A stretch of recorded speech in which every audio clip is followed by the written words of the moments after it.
I'm Matt with eTrailer, and today we're talking about the Inno Tire Hold HD Bike Rack on the back of our 2023 Kia Sorento. Now this is going to be a great option for you if you're looking for something that's going to be able to hold a variety of different types of bikes, especially if you're trying to get those really heavy e-bikes on here. So let's check it out.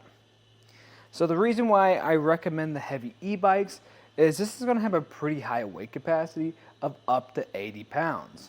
So most e-bikes will fit back here. Now that is going to affect its tilt away a little bit. So to do that, we're just going to pull this lever, tilt it back. Just be careful when you're doing that because that's a lot of weight coming towards you. And as you can see, that didn't move a whole lot.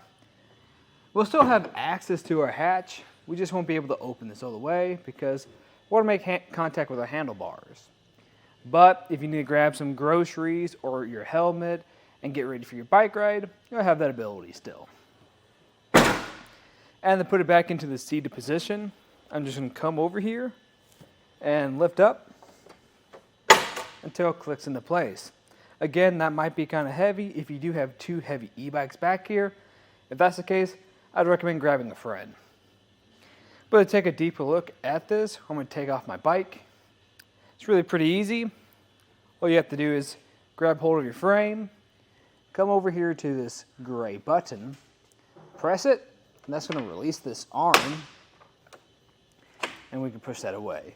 You actually have to hold on to that and push, which is a little bit of a weird design. But what I like about this is, since we're not making any frame contact, this is ideal for any carbon, alternative frame bikes, or any bikes that have a really nice paint job. Because if you are worried about scratching up your paint, then this is going to help solve that. But with it off, I can take this out for a ride. Now what's neat about how those arms work, you can actually fold those arms all the way down. And how you're going to do that is we're going to find that we have this little button or lever on the side. If I just push that, a little bit kind of awkward to do from this side. So let me come around. And how this works is this actually pops up. This one's been in the shop for a little bit, so it kind of gets stuck sometimes. So I'm going to put this one down and show you on this arm.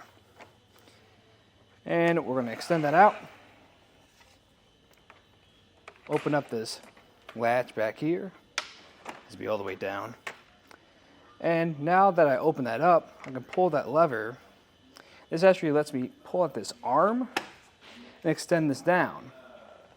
So if you need a ramp to get your bikes up here, because if you are putting an 80-pound bike up here, that is a pretty heavy lift, it'll make this a lot easier. Now that ramp will be sold separately though. When you're done with it, just make sure you fold this back in place and put it up. Now we're going to get a few measurements. First, I'm going to grab a tape measure just so we can get an idea of how this is going to sit back here. The first measurement I'm going to get is going to be the overall distance it sits away, which is important to know so you know what areas you can fit in. So if I go from our back bumper to the back of the carrier, that's going to be about 33 inches, which isn't too bad. But if you're in those really tight garages, I'd definitely keep an eye on this so you don't make contact with anything. As for the ground clearance, we're going to be at a little bit under 16 inches, which is pretty good. And two things we have going there is we have this rise in our shank. So this is going to sit a little bit higher. That is a pro and a con. You're going to be less likely making ground contact. But when you are lifting your bikes up here, that's when it's going to get difficult. So in that case, I would recommend a ramp. And we also have this block at the bottom. That's for if the occasion ever did arise, if you were going up a really steep hill and you were going to make ground contact, this is going to hit the ground first so you don't damage your rack. And if you do want to save on that space, you can. We can actually fold this up into two positions.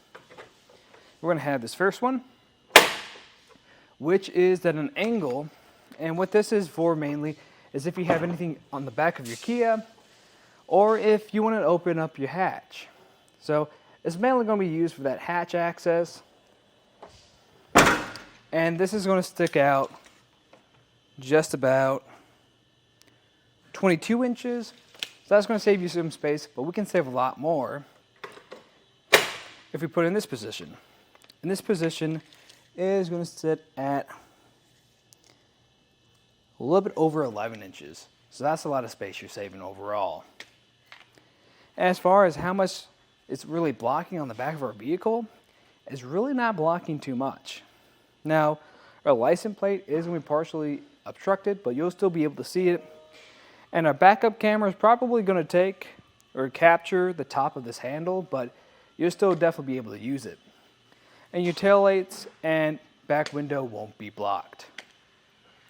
And for how this is going to install into our Sorento is we're going to have this 2-inch shank, and that's going to go into this 2-inch hitch receiver. We're going to have this anti-ride bolt that goes through. And right next to the receiver, you'll notice we have this block. I can actually push this along the shank. And what this does is, if you are taking this on and off a lot, this makes it a little bit easier because you just have to line it up to where that block sits. And at the very back, we're going to have this anti-rattle device. What I like about this too is you can actually take this off, tighten it down, and put it back into place. And it locks too, so no one can come by and just take it right off. Now overall, I think this is a great carrier if, one, you are carrying a few different types of bikes, and mainly if you do have those really heavy e-bikes that a lot of bikes can accommodate for, or bike racks can accommodate for. Now there is another rack that can carry 80-pound bikes too, and that's going to be the Ceres MHS Bike Rack.